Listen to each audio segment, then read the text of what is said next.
For the final recipe in our 12 Days of Christmas Cookies series, we are making these easy slice and bake chocolate walnut shortbread cookies. In a small bowl, combine 3/4 of a cup of all-purpose flour and 1/4 cup of cocoa powder. Whisk this until everything is well combined and then set aside. In a separate large bowl, place 1/2 cup of room temperature butter and 1/3 of a cup of powdered sugar. Mix this on low for 2 to 3 minutes or until the mixture is nice and creamy and all of the sugar is incorporated into the butter. Now we can add in our dry ingredients. If you're using a stand mixer, I'd recommend doing this in 2 additions so that you don't make a big mess. We're going to mix this for 2 to 3 minutes or until everything is combined. As always, the full recipe and all of these instructions can also be found down below.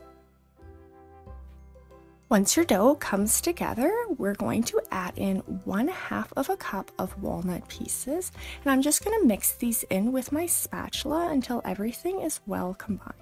You could do this with your mixer, but this is a very thick dough, so I find it's easier to just mix it in with your spatula.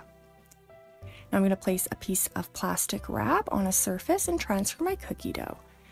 Lightly wrap it in the plastic wrap and form it into a cylinder that's roughly 2.5 inches in diameter. Chill your dough for 2 hours, or alternately this can be frozen for up to 2 months. Just remove it from the fridge about an hour before you want to bake.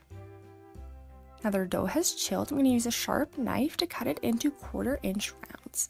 Discard that first piece because it's not going to make a nice cookie. I'm going to place these onto parchment lined sheets, and these are going to bake in an oven preheated to 350 Fahrenheit or 175 Celsius for 8 to 10 minutes. Allow them to cool in the pan for a moment, and then we can move them to a wire rack to finish cooling completely. Best part of these slice and bake walnut chocolate shortbread cookies is that they're barely even sweet. They have such a rich chocolate flavor and a nice light texture. If you have enjoyed this video, I'd appreciate it so much if you would like or subscribe, and I'm going to link the rest of my 12 Days of Christmas Cookies series here for you. Thanks so much for watching.